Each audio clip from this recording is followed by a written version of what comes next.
اللهم صل على محمد وآل محمد وعجل فرجهم. أعوذ بالله من الشيطان اللعين الرجيم. بسم الله الرحمن الرحيم. الحمد لله رب العالمين، والصلاة والسلام والتحية والإكرام على نبي المعيد والرسول المصدد المصطفى الأمجد حبيب إله العالمين أبي القاسم محمد. اللهم صل على محمد وآل محمد وعجل فرجهم، وعلى أهل بيته الطيبين الطاهرين المعصومين الذين أذهب الله عنهم الرجس وطهرهم تطهيرا. اللهم صل على محمد وآل محمد وعجل فرجهم. أما بعد، فقد قال إمام علي عليه السلام: أعجز الناس من عجز عن الدعاء. بر محمد وآل محمد صلوات. اللهم صل على محمد وآل محمد وعجل فرجهم. اللهم صل على فاطمة وعبيها وبعلها وبنيها والسر المستودع فيها بعدد ما أحاط به علمك. دعاگوں خالق کائنات آپ سب کی عبادات کو، اعمال کو، روزوں کو اور تلاوت قرآن کو اپنی بارگاہ میں قبول و منظور فرمائے، اور ہمارے ان لمحات کو اللہ تعالیٰ اپنی عبادت میں شمار فرمائے۔ درس اخلاق کے عنوان سے میں آپ کے سامنے حاضر ہوا ہوں۔ یہ نفس انسان جو ہے، یہ نصیحت اور موعظہ کا محتاج ہے، ہر وقت اپنے نفس کو تذکر دینے کے لیے، تاکہ مجھے اپنے نفس کو تذکر دوں، میں آپ کو یاد دلاؤں۔ یقیناً باتیں یہی وہی ہیں جو سب آپ نے سنی پڑھی ہیں، لیکن پھر یاد دلانے کے لیے خود اللہ اپنے نبی کو کہہ رہا ہے کہ ان کو یاد دلا، فذکر، بار بار انہیں یاد دلا۔ تو ہم اپنے نفس کو یاد دلانے کے لیے کہ یہ ماہ رمضان ہے، اس سے ہم صحیح معنی میں استفادہ کریں۔ یہ مہینہ دعا کا مہینہ ہے، یہ مہینہ استغفار کا مہینہ ہے، یہ مہینہ توبہ کا مہینہ ہے، اور بالخصوص یہ مہینہ دعا کا مہینہ ہے۔ تو آج کا ہمارا جو موضوع ہے، ٹاپک ہے، وہ ہے دعا۔ دعا کسے کہتے ہیں؟ دعا کا مطلب کیا ہے؟ قرآن نے دعا کے متعلق کیا کہا ہے، اور معصومین نے دعا کے متعلق کیا کہا ہے، تاکہ اہمیت دعا کا ہمیں احساس ہو سکے کہ دعا کسے کہتے ہیں۔ ہمارے ہاں ایک تصور ہے دعا کا کہ جب مشکل آ جائے، کوئی انسان مشکلات میں گھر جائے، تو اس وقت مصلی بچھا کے خدا کے آگے کہے گا: بار اللہ میری مشکل کو حل کر دے، یا دوست کو، احباب کو، مولانا کو کہہ دے، نیک افراد کو کہ آپ ہمارے لیے دعا کریں، یہ مشکل ہے۔ بیمار ہو گیا ہے تو دعا یاد آ جائے، جاب چلی گئی ہے تو دعا یاد آ جائے، اسی طرح کوئی اور مصیبت آ گئی ہے تو اسے اس کو دعا کہتے ہیں، جو ہمارے ذہنوں میں ایک مفہوم دعا ہے۔ لیکن دعا کا مفہوم اس سے بہت بالا اور بلند ہے۔ بندے کا اپنے رب سے جو رشتہ ہے، جو تعلق ہے، اس تعلق کو دعا کہتے ہیں۔ ضروری نہیں ہے کہ مشکل آئی ہے تو پکارا، نہیں، ہر لمحے یہ تعلق قائم رہنا چاہیے۔ نماز، جس کو عربی میں صلاۃ کہتے ہیں، اس کا بھی لغوی معنی دعا ہے۔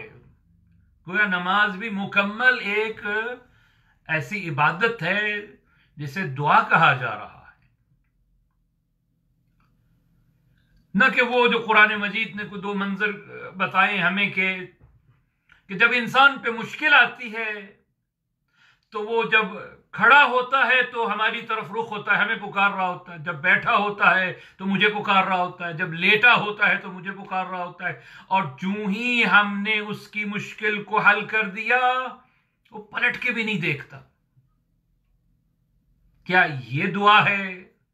اس کو اللہ نے، یہ معصومین نے دعا اس کو کہا ہے کہ مشکل آ گئی تو خالق کی طرف رجوع کر لیا، مشکل ٹلی۔ اور ایک اور مثال دی قرآن نے کشتی والوں کی کہ جب طوفان میں گھر گئے تو پریشان، جو ہی ساحل پہ پہنچے تو پھر اسی حالت کیفیت کی طرف پلٹ گئے. میں اس کی مثال دیا کرتا ہوں. آپ اگر ہوائی جہاز کا سفر کر رہے ہوں، بعض دفعہ جو جہاز ہے وہ ایئر پاکٹس میں آ جاتا ہے تو ہلنا شروع کر دیتا ہے، تو لوگ اپنے جس مذہب کے بھی ماننے والے ہیں ایک دم سے مؤمن بن جاتے ہیں اور خدا کو پکار رہے ہوتے ہیں دل ہی دل کے اندر، اور جو ہی وہ لینڈ کرتا ہے اسی طرح واپس پلٹ جاتے ہیں. نہیں، یہ دعا نہیں ہے. یہ اپنے نفس کو تو دھوکہ ہو سکتا ہے، یہ دعا نہیں ہے. یا بعض دفعہ ہم کتابیں کھول کے دعا پڑھ دیتے ہیں، زبان سے الفاظ ادا ہو جاتے ہیں، مگر معانی پہ غور نہیں کرتے، مفہوم پہ غور نہیں کرتے. کیا یہ دعا ہے؟ نہیں، دعا کا مفہوم اس سے گہرا ہے. دعا یعنی اپنے خالق کے ساتھ تعلق، چاہے حالات اچھے ہیں چاہے حالات اچھے نہیں ہیں، اپنے دل کی بات، اپنی بات خدا سے کرنا، ہر لمحے اس کے ساتھ رابطہ رکھنا، یہ اصل دعا ہے. یہ مغز دعا یہ ہے کہ انسان ہمیشہ اپنے خالق کے ساتھ رابطہ استوار رکھے. دعا کی توفیق، میں نے شاید کل کی مجلس میں یہ پہلے عرض کیا کہ دعا کی توفیق بھی خدا کی طرف سے ہے، یاد رکھیے گا. دعا کی توفیق کس کو ملتی ہے؟ یہ بھی خدا کی طرف سے. دعا بمعنی ملاقات ہے، اور جتنی بڑی ہستی سے ملاقات ہو ٹائم وہاں سے ملتا ہے. کس کو کتنی توفیق مل جائے. اور اگر کسی کی زندگی میں دعا نہیں، مناجات نہیں، تو وہ عذاب کا شکار ہے. اچھا، عذاب کیا ہمارے ہاں تصور ہے کوئی بیمار ہو گیا ہے تو جی عذاب میں مبتلا ہو گیا ہے، یا خدا نخواستہ ایک اور تصور ہے عذاب کا ہمارے ہاں. نہیں، کچھ تصور عذاب یہ بھی ہے جو آپ کے سامنے پیش کرنا ہوں. اللہ نے اگر کسی کو توفیق دعا سلب کر لی ہے تو یہ بھی ایک قسم کا عذاب ہے. اللہ پسند نہیں کرتا اس کی بات کو سننا، یہ بھی ایک قسم کا عذاب ہے. واقعہ مشہور ہے، کتب کے اندر موجود ہے کہ حضرت موسیٰ جب کوہ طور پہ جا رہی ہے تو ایک بیمار آ کے کہتا ہے کہ اے موسیٰ، اللہ سے دعا کر کہ مجھے اللہ صحت عطا فرمائے، اللہ تک میرا پیغام پہنچا دے. ایک اور آیا، کہا مجھے دولت چاہیے، میرا بھی پیغام پہنچا دے. ایک اور آ گیا کہ مجھے موسیٰ اولاد چاہیے، اللہ تک میرا پیغام پہنچا دے. حضرت موسیٰ یہ سارے پیغامات سن رہے ہیں کہ اتنے میں ایک نوجوان سامنے آ کے تمسخر کرتا ہے مذاق کے طور پہ، اے موسیٰ اپنے رب سے کہہ دے کہ مجھے کچھ بھی نہیں چاہیے تجھ سے. حضرت موسیٰ نے اس کی بات سن لی، کوہ طور پہ پہنچے. بار الہ، فلاں کو بیٹا چاہیے، فلاں کو صحت چاہیے، فلاں کو مال چاہیے، سورے کی حاجات پہنچا کے خاموش ہو گئے. آواز قدرت آئی، موسیٰ اس نوجوان کا پیغام بھی تو پہنچا دے. آواز آئی، بار الہ مجھے حیا آتی ہے، میں کس طرح اس کی گستاخی تیرے سامنے بیان کروں، تو بہتر جانتا ہے. اب جو جواب آیا جس کے لیے میں نے واقعہ بیان کیا، اے موسیٰ میرا نبی، میرا کلیم، جا کے اس نوجوان کو میرا یہ پیغام دے دے کہ اس سے بڑھ کے عذاب کیا ہو سکتا ہے جس میں نے تجھے مبتلا کر رکھا ہے. تجھے میں نے اپنی لذت دعا سے محروم کر رکھا ہے. تجھے کیا معلوم کہ دعا میں کیا لذت رکھی ہے اللہ نے، تجھے محروم کر دیا ہے میں نے دعا سے. آئیے معصومین کے فرامین کی روشنی میں دیکھتے ہیں کہ دعا کسے کہتے ہیں، اور پھر آخر پہ انشاءاللہ نتیجے کے طور پہ میں عرض کروں گا خلاصہ اس کا، کیونکہ اسلام نام ہے قرآن اور فرامین معصوم کا. آئیے اس سے پوچھتے ہیں، واقعاً جیسے دعاؤں کے خزانے ہمارے پاس موجود ہیں،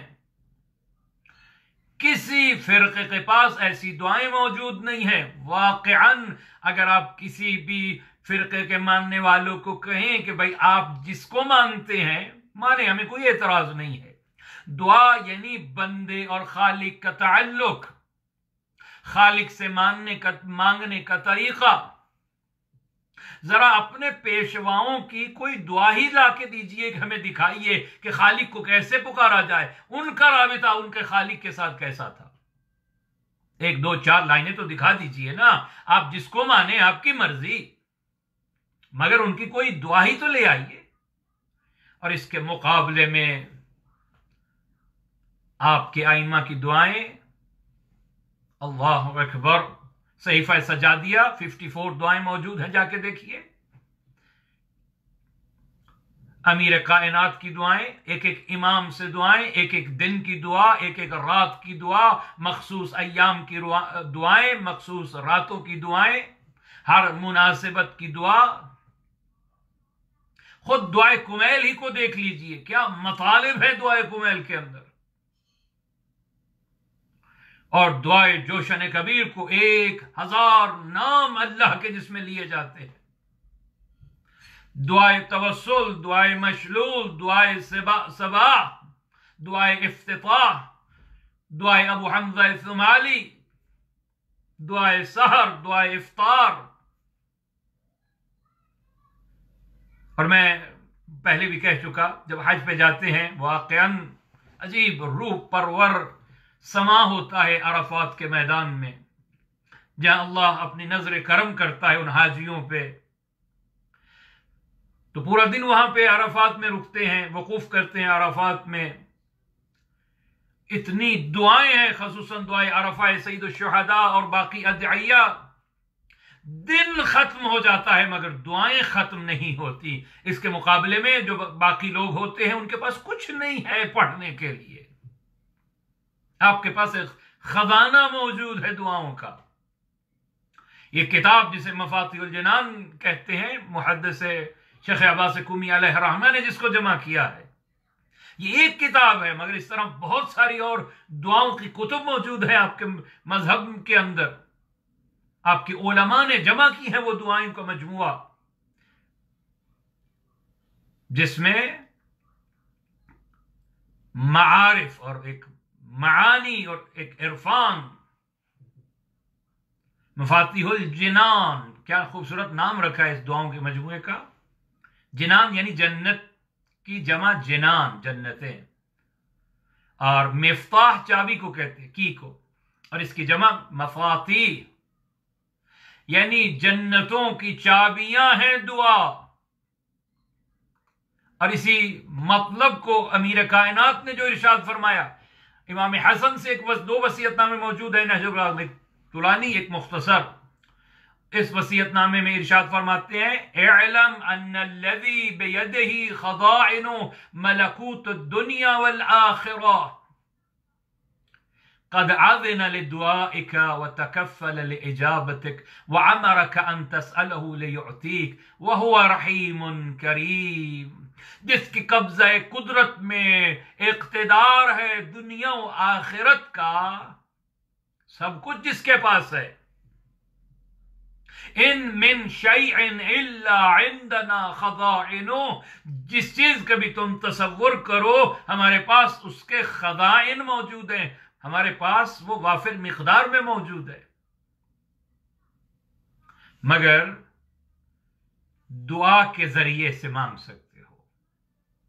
قد اذن لدعائک، اس نے خود اجازت دی ہے کہ مجھ سے مانگو، خزانے میرے پاس ہیں، گارنٹی دی ہے کہ میں تیری دعا کو قبول کرتا ہوں۔ بالخصوص ماہ رمضان کو ملائکہ نازل ہوتے ہیں، ہے کوئی مانگنے والا؟ جب وہ خود کہہ رہا ہے مجھ سے مانگو، میں پکار کو سنتا ہوں، اور وہ کہہ رہا ہے وہ رحیم الرحیم، وہ رحمان ہے اور وہ کریم ہے۔ اور پھر امیر کائنات فرماتے اعجز الناس من عجز عن الدعاء، سب سے زیادہ عاجز بندہ وہ ہے جو دعا ہی نہ مانگ سکے۔ اس سے بڑا عاجز بندہ کیا ہے؟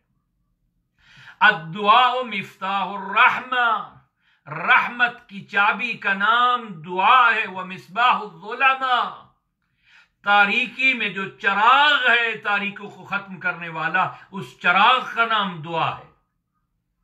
اور امیر کائنات فرماتے احب الاعمال الی اللہ عز وجل فی الارض الدعاء، سب سے بہترین کام دنیا میں جو ہے وہ اللہ سے رابطہ قائم کرنا، اللہ سے مانگنا۔ اور امام رضا علیہ السلام کی وہ مشہور روایت فرماتے علیکم بصلاح الانبیاء، تمہیں کیا ہو گیا ہے، اپنے آپ کو مزین کیوں نہیں کرتے انبیاء کے ویپن کے ساتھ؟ فقیل وما سلاح الانبیاء، پوچھا گیا یا ابن رسول اللہ وہ انبیاء کا ویپن کیا ہے کہ جس سے ہم اپنے آپ کو مزین کریں؟ فرمایا الدعاء، نبیوں کا ہتھیار دعا ہے۔ اللہ اکبر، علیکم بصلاح الانبیاء۔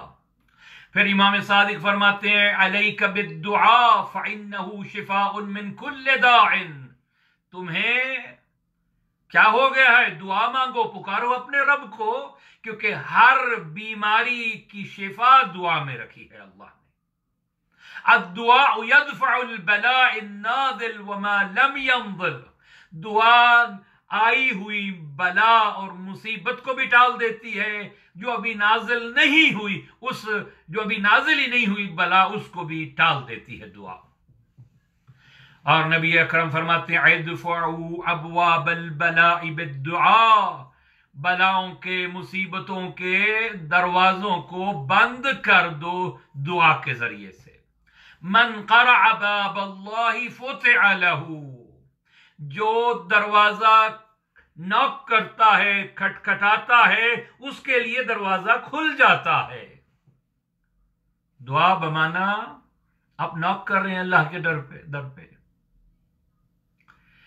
من قرع باب اللہ فتح له، جو بھی اللہ کے دروازے کو کھٹکھٹاتا ہے اللہ کا دروازہ کھل جاتا ہے۔ ان العبد اذا دعا اللہ تبارک وتعالی، امام صادق فرماتے ہیں بنیت صادقہ وقلب مخلص استجیب له، شرائط ہے دعا مانگنے کی، دعا سے پہلے دل کو پاک بنا لو، نیت صاف ہونی چاہیے۔ اگر صاف نیت سے، پاک اور خالص دل سے اللہ کو کوئی پکارے، پکار سنی جاتی ہے۔ ہمیں مانگنے کا طریقہ ہی نہیں آتا۔ مانگنے کا طریقہ یہ ہے کہ نیت صاف ہو، دل مخلص ہو، شک کی حالت میں نہیں، یقین کی حالت میں خالق سے مانگا جائے کہ میں ادھر سے مانگ رہا ہوں، میرے ہاتھ نیچے جائیں گے، میری دعا قبول ہو جائے گی۔ اگر اس ایمان سے مانگا جائے تو پھر رد نہیں ہوتی دعا۔ ہم بعض دفعہ شک کی حالت میں، جی ڈاکٹر نے جواب دے دیا ہے، فلاں اسباب تو رہی نہیں، چلو دعا مانگ لیتے ہیں، لوگوں کو کہہ دیتے دعا مانگ لیں، بے دلی سے دعا مانگتے ہیں، ایسی دعائیں قبول نہیں ہوتی۔ ایک روایت کے الفاظ ہیں کہ جیسا ظن بندہ میرے بارے میں رکھتا ہے میں ویسے ہی ٹریٹ کرتا ہوں اس کے ساتھ، جیسا یقین اور جیسا ایمان رکھ کے مانگ رہا ہے میں ویسے ہی ٹریٹ کرتا ہوں اس کے ساتھ۔ جو یہ رکھتا ہے کہ نہیں ڈاکٹر وسیلہ ہے، شفا اللہ دیتا ہے، کتنے مریض ایسے زندگیوں میں آپ نے دیکھے ہوں گے کہ ڈاکٹر نے کہہ دیا کہ اتنے دن زندہ رہے گا مگر کئی سال زندہ رہے، اور کتنے ایسے کہ جس نے کہا کہ یہ بالکل آپریشن کامیاب ہو جائے گا، یہ چھوٹی سی بات ہے، مگر زندہ و سلامت ہاسپٹل سے نہ آ سکے، ایک چھوٹے سے مرض کے لیے گئے تھے۔ اس کا مطلب ہے کہ کوئی اور ذات ہے جس کے قبضہ قدرت میں زندگی اور موت ہے، جو مسبب الاسباب ہے، اس پہ نگاہ رکھے انسان، اس یقین سے مانگے۔ تو پہلی شرط نیت صادق ہو، دل جس سے دل دعا مانگے، یہ اخلاص ہو، مخلص ہو، ملاوٹ نہ ہو اس میں، خالص للہ کی طرف متوجہ ہو کے دعا مانگے۔ من احب ان يستجاب دعاءه فليطيب مطعمه ومكسبه، کیا خوبصورت فرمان ہے، یہ شرائط ہیں دعا کی قبولیت کے لیے۔ لوگ کہتے ہیں مولانا ہماری دعائیں قبول نہیں ہوتی، کیا وجہ ہے؟ اس کا مطلب ہے کہیں شرائط کی کمی ہے کہ وہ قبولیت کی منزل تک نہیں دعا جا رہی، یا مصلحت خداوندی نہیں ہے کہ اب دعا قبول ہو جائے۔ اچھا یہ دعا قبول جو نہیں ہوئی کیا ضائع ہو گیا آپ کا مانگنا؟ نہیں، آپ کو اس پہ اتنا اجر اللہ عطا کرے گا۔ روایت خوبصورت آپ کے سامنے پیش کر رہا ہوں، روایت کے الفاظ ہیں، بندہ جب اپنا نامہ اعمال دیکھے گا بہت سارا اجر پائے گا۔ آواز دے گا باری الہ، یہ نیک اتنا عمل میرے حصے میں آ گیا، میں نے تو اتنا نیک عمل نہیں کیا۔ آواز قدرت آئے گی، فلاں فلاں فلاں تیری دعا جو تو نے دنیا میں مانگی تھی مصلحت نہیں تھی، ہم نے وہ دعا قبول نہیں کی، مگر اس کے بدلے میں اجر محفوظ کر لیا ہے تیرے لیے ہم نے۔ اب بندہ کیا کہے گا کہ اگر ایک قبول نہ ہونے والی دعا کا اتنا اجر ہے میرے اللہ، کاش زندگی میں میری کوئی دعا قبول نہ ہوئی ہوتی۔ اللہ اکبر۔ تو یہ مانگنا پھر بھی ضائع نہیں گیا، اس لیے کہ ہم فقط ظاہر دیکھ رہے ہیں، خالق بہتر سمجھتا ہے ہمارے حق میں کیا ہے۔ دعا کا نہ قبول ہونا جو میں عرض کر رہا تھا، بعض دفعہ شرائط دعا قبول اس میں نہیں پائی جا رہی۔ سچی نیت پہلی شرط، مخلص دل، یقین کے ساتھ مانگے کہ میرا خالق سب کچھ کر سکتا ہے، مجھے عطا کر سکتا ہے، اور اس کے بعد جو بھی چاہتا ہے اس کی دعا قبول ہو۔ معصوم فرماتے ہیں فَلْيُطَيِّبْ مَطْعَمَهُ وَمَكْسَبَهُ، حلال کمائے اور حلال کھائے۔ جس کی انکم حرام ہے، جو حرام کھا رہا ہے، اللہ اس کی دعا قبول نہیں کرتا۔ دعا مانگنے سے پہلے، دعا قبول کروانے سے پہلے جو کھائے اس کا مقصد، جس سے کمائے وہ حلال ہو اور جو کھائے وہ حلال ہو۔ اسی مضمون کو ایک اور انداز میں امام صادق نے فرمایا ان اللہ لا يرفع دعاء عبد وفي بطنه حرام وعنده مظلمة لعهد من خلقه، اگر کسی کے پیٹ میں حرام ہے یا اس نے دوسروں کا حق مارا ہوا ہے، دوسروں کے پیسے کھائے ہوئے ہیں یا دوسروں پہ ظلم کیا ہوا ہے، اللہ ایسے بندے کی دعا کو قبول ہی نہیں کر، لا يرفع، اس کی دعا یہی رہ جاتی ہے، اوپر جاتی ہی نہیں ہے اس کی دعا۔ المعصیت تمنع العجابہ، معصوم فرماتے ہیں بعض دفعہ تمہارے اور اللہ کے درمیان جو گناہ تم نے کر رکھے ہیں، یہ گناہ تمہاری دعا کو اوپر نہیں جانے دیتے، پہلے ان گناہوں کو معاف کروا۔ اعلموا ان اللہ لا يقبل دعاء من قلب غافل، غافل دل سے دعا مانگی جائے اللہ ایسی دعا کو قبول ہی نہیں کرتا۔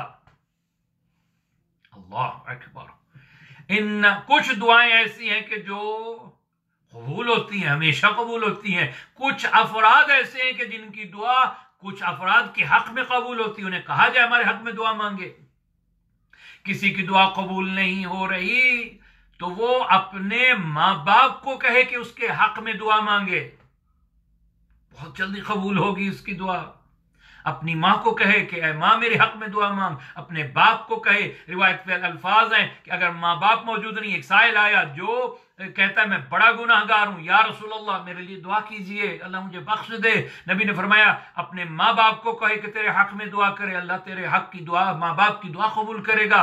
کہا یا رسول اللہ ماں باپ تو زندہ نہیں ہے، میرے لیے کون دعا مانگے؟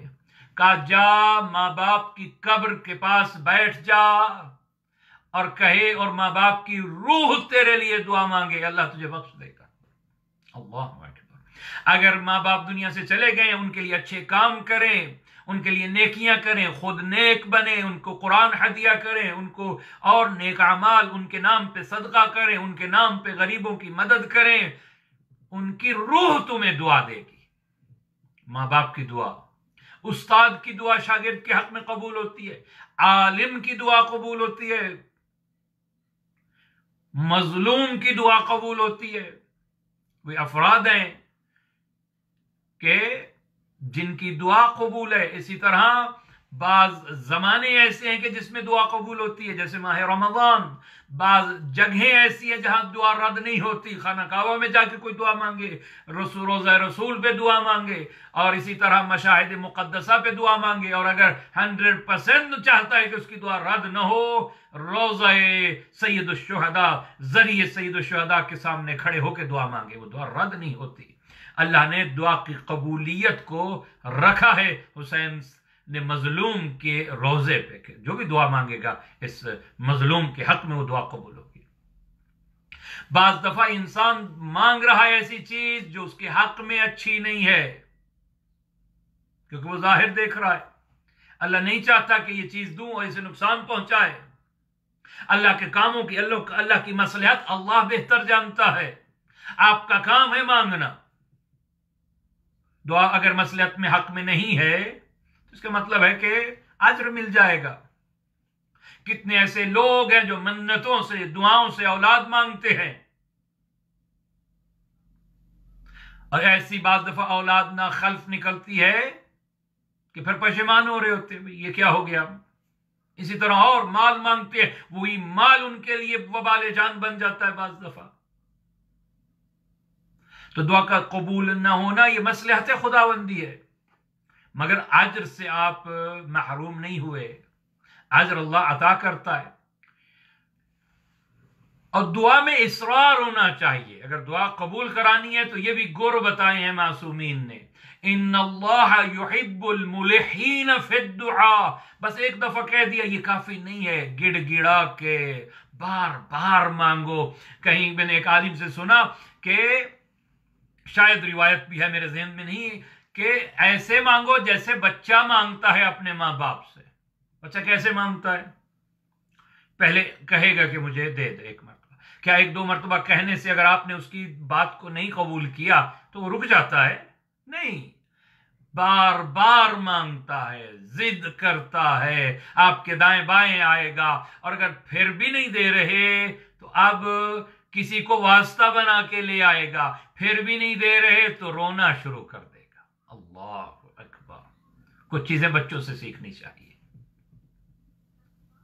دعا میں بھی یہی ہے، بار بار مانگو. بار بار کھٹکھٹاؤ گے تو دروازہ کھل جائے گا. یہ نہیں ہے کہ بس ایک مرتبہ مانگا اور کہا بس ختم ہوگی بات. نہیں، بار بار اس کی بارگاہ میں گڑ گڑا کے دعا مانگو. اور ایک طریقہ بتایا معصوم نے، جو چاہتا ہے اس کی دعا رد نہ ہو، من كانت له حاجة الى الله عز وجل فليبدأ بالصلاة على محمد وآله ثم يسأل حاجته ثم يختم بالصلاة على محمد وآل محمد. کیا خوبصورت طریقہ بتا دیا صادق امام نے. جو چاہتا ہے اس کی دعا رد نہ ہو، وہ دعا سے پہلے ہم پہ درود پڑھ دے، وہ دعا کے بعد ہم پہ درود پڑھ دے. ہو ہی نہیں سکتا اس کی دعا رد ہو جائے. درود خود دعا ہے. اللہ محمد و آل محمد پہ اپنی رحمت نازل کر. جب اول دعا قبول ہے اور آخر دعا قبول ہے، دعا ہے صلوات درود، اور یہ جب یہ قبول ہے اللہ بیچ کی دعا بھی قبول کر لیتا ہے. اچھا، ڈائریکٹ جا کے سیدھی بھی دعا نہیں مانگنی چاہیے. دنیا میں آپ کیا کرتے ہیں، کبھی آپ دیکھیں جو غریب ہوتے ہیں، جو مسکین ہوتے ہیں، آپ نے دیکھا ہوگا غریب ملکوں کے اندر جب کسی چودھری بڑے رئیس کے پاس آتے ہیں تو کیا کرتے ہیں؟ آ کے نہیں کہہ دیتے جو مجھے یہ حاجتیں دے دیں، نہیں، پہلے تعریف کرتے ہیں. اور یہ معصوم فرماتے ہیں اگر دعا مانگنی ہے، دعا نام کیا ہے؟ المدح. پہلے اپنے رب کی تعریف کر. دعائے کمیل کو بھی دعائیں جا کے پڑھیے، شروع میں صرف معصومین نے حمد اور تعریف کی خدا کی. بار الہ تو کتنا کریم ہے، تو کتنا رحیم ہے، تو کتنا غفور ہے، تو پوری دنیا کا رزق دینے والا ہے، تو میرا مالک ہے، تو میرا رب ہے، میں تجھ پہ توکل کرتا ہوں. تعریف کر. اے اللہ، تجھے تیری رحمت کا واسطہ، تجھے تیرے رحمان ہونے کا واسطہ، تجھے تیرے غفران ہونے کا واسطہ. تعریف ہے خداوندی. اس کے بعد اللہ کے احسان یاد کر. بار الہ تو نے مجھے بچپن میں یہ احسان کیا، جوانی میں یہ احسان کیا، مجھے تو نے اتنی نعمتیں عطا کی، تو نے مجھے آنکھیں عطا کی، مجھے ہاتھ جیسی نعمت دی، مجھے زبان جیسی نعمت دی، مجھے ایک شیعہ مسلمان گھرانے میں پیدا کیا، مجھے اگر سید ہے تو مجھے ایک سادات گھرانے میں پیدا کیا۔ اللہ تیرے کتنے احسانات ہیں، مگر میں اس کے مقابلے میں کتنا نافرمان بندہ ہوں۔ تعریف کے بعد اب کیا کرے؟ اپنے گناہوں کا اعتراف کرے اللہ کی بارگاہ میں، اقرار بالذنب۔ بار الہ میں تیرا اچھا بندہ نہیں بنا، بار الہ مجھ سے کوتاہیاں ہو گئیں، بار الہ مجھ سے غلطیاں ہو گئیں۔ پھر مانگے، میں اپنے گناہوں کی معافی مانگتا ہوں، اور پھر کہے بار الہ تو میرے اعمال کو نہ دیکھ، میرے گناہوں کو نہ دیکھ، اپنی رحمت کو دیکھ، جیسے پہلے دیتا رہا ہے مجھے یہ بھی عطا کر دے۔ اس انداز میں اگر اللہ سے باتیں کریں گے، اللہ سے مانگیں گے تو رد نہیں ہوگی دعا۔ پھر امام حسین فرماتے ہیں کان رسول اللہ یرفع یدیہ اذ ابتحل ودعا کما یستطعم المسکین۔ اللہ اکبر۔ نبی اکرم جب دعا مانگتے تھے تو دعا کو اس طرح اوپر کرتے تھے، تضرع اور گریہ، رو رو کے دعا مانگتے تھے، جیسے ایک مسکین اور بیچارہ غذا مانگ رہا ہو، کوئی بھوکا ہو، بیمار ہو، اور بھوک کی شدت ہو، پیاس کی شدت ہو، اور اسے معلوم ہو کسی کے پاس اس کی حاجت موجود ہے، وہ ہاتھ کس انداز میں کر کے مانگتا ہے۔ کہا نبی نے ہمیں یہ طریقہ بتایا ہے کہ جیسے یتیم و مسکین کھانا مانگتا ہے، اللہ کی بارگاہ میں اس انداز میں تضرع کے ساتھ مانگے۔ امام باقر فرماتے ہیں لا تستقصروا شيئا مما تطلبون فما عند الله اکثر۔ بعض دفعہ ہم دعا مانگنے میں بھی کنجوسی کرتے ہیں، نہیں دعا میں کنجوسی نہیں کرنی چاہیے، تمہیں تصور ہی نہیں کہ اللہ جو تم تصور کرتے اس سے بھی بیشتر ہے اللہ کے پاس۔ دعا مانگو تو سب کے لیے مانگو۔ بار الہ، اور یہ ماہ رمضان کی جو دعا آپ جا کے پڑھیے نماز کے بعد جو پڑھی جاتی، کیا خوبصورت دعا ہے۔ اللہ اکبر۔ اے اللہ ہر فقیر کو غنی کر دے، یہ نہ کہ اللہ مجھے فقط دے، نہیں، سب کے لیے دعا مانگے۔ اے اللہ سارے مرحومین کو بخش دے، ہر مومن کو بخش دے، ہر بے اولاد کو اولاد عطا کر دے، ہر بیمار کو شفا عطا کر دے۔ اور اپنے لیے جو دعا مانگو گے اس سے بیشتر دوسروں کے لیے جو دعا مانگو گے وہ جلدی قبول ہوتی ہے معصوم۔ اور ایک واقعہ میں بارہا مجالس میں عرض کر چکا ہوں، لطف آتا ہے یہ واقعہ جب میں پڑھتا ہوں، سنتا ہوں یا سناتا ہوں، کہ جب بندہ کسی مومن کے لیے دعا مانگتا ہے تو ہوتا کیا ہے۔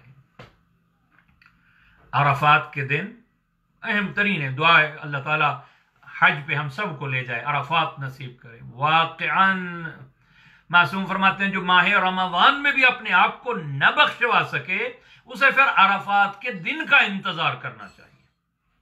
کوئی اور دن ایسا نہیں ہے کہ جس میں وہ بخشا جائے اگر ماہ رمضان میں بھی نہیں بخشا گیا۔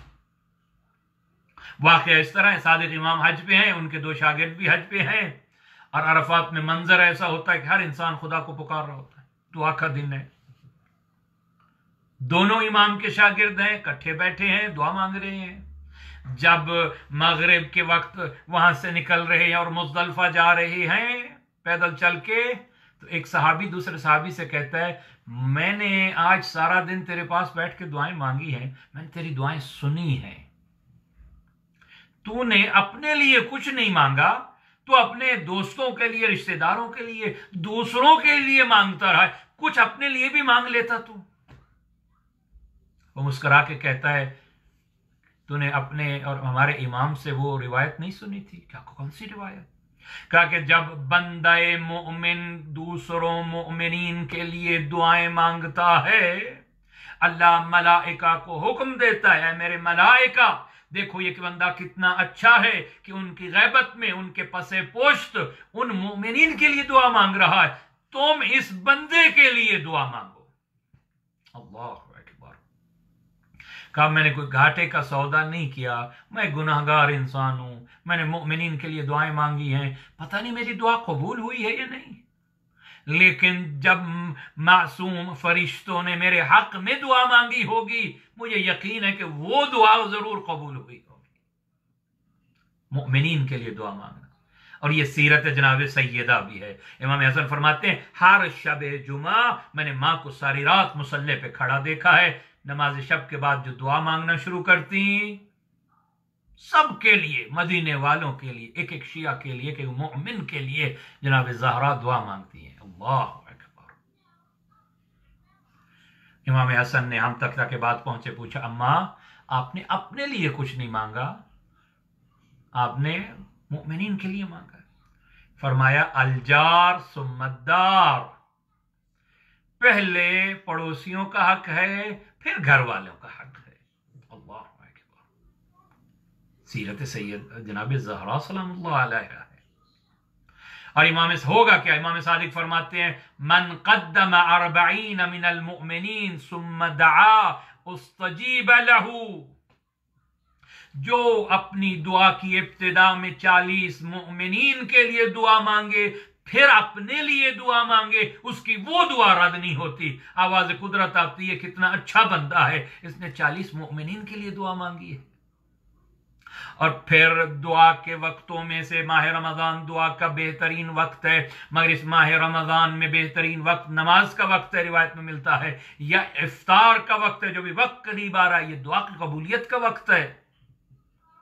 لیکن عام دنوں کے اندر جو روایت ہے اور ماہ رمضان میں بھی منطبق کر سکتے ہیں، ہمارے نبی نے فرمایا، اصول کافی کی جلد نمبر 2 میں یہ روایت موجود ہے، خیر وقت دعوتم الی اللہ عز وجل فیہ الاسحار، سحر کا وقت، وبالاسحار ہم یستغفرون، سحر کا وقت جب دنیا سو گئی، اللہ اکبر، اس وقت اس رات کے پہر میں انسان اٹھے،